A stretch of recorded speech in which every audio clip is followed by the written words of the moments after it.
Ahoj, vítam ťa pri tomto videu. V tomto videu ti ukážem hlavný nedostatok tejto kosačky z Lidla.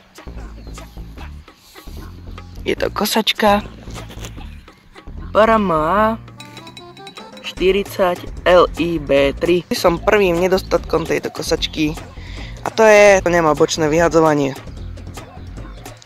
Nie je to také závažné, pokiaľ kosíte nízku trávu, ale pokiaľ chcete kosiť vysokú trávu, tak hodí sa to. Pretože v niektorých častiach je to aj pol metra a to ten kôš sa strašne rýchlo zaplní. Preto mohli tu aspoň nejaký plast dať, ktorý by sa odklopil a vyhadzovala tráva. No, ďalší nedostatok, ktorý som na tejto kosačke objavil používaním, je toto tu, skleník pre batérie. Neviem, prečo to takto vyriešili, mohli to lepšie vyriešiť. Nevadí, nie je to až také závažné, tie batérie sa toľko ani v lete neprehrievajú, takže by prestala kosačka fungovať, ale potom trvá chvíľku, pokým sa ochladia, aby vám ich nabíjačka zobrala. No, ďalšia vec, ktorá sa mi tu objavila počase používania, je toto. Táto guma, alebo čo je tu, sa to začalo rozsypať časom, preto je toto opaskované, aby mi to držalo pokope, lebo väčšinou z týchto častí bočných sa to začína šúpať a rozdielovať a rozsypať. Preto to mám zapaskované. Už je vidieť, že sa to rozsypa trošku.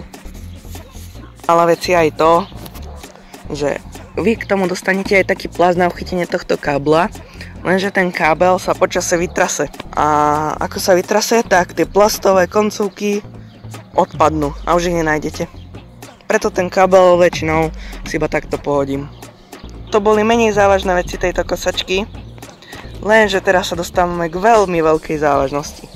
A to je konkrétne toto. Toto je prosím pekne zalepená diera, pretože som kosil a zrazu šup a to bol kameň.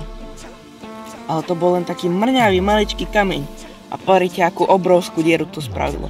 A ten plast, jak bola zima, tak on začal praskať, až sa takto rozpraskal, tak aj to som zalepil.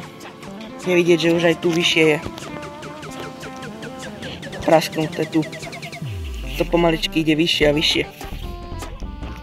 Ukážem veľmi veľkú závažnú vec. A to je toto. Tuto, kde je tento šrobík. Pretože tento plast tu drží len vlastne natavením plastu o tento vršný. Ako som kosil, nabral som krtinec a zrazu prásk. A ten plast sa ho odlepil. No a dokonca, keď som to tam chcel prišrobovať cez túto dieru hore, tak vôbec, bez šance.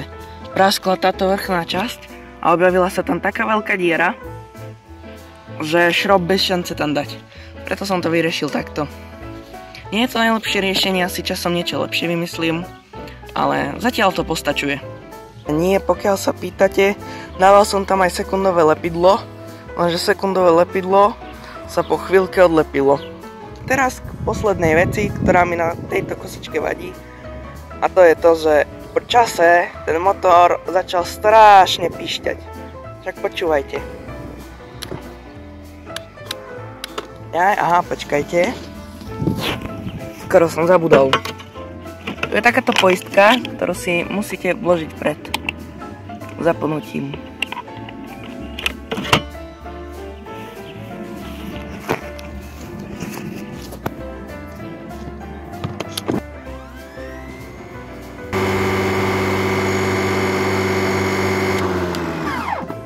Celkovo tá kosačka začala veľmi pišťať a aj veľmi vibruje.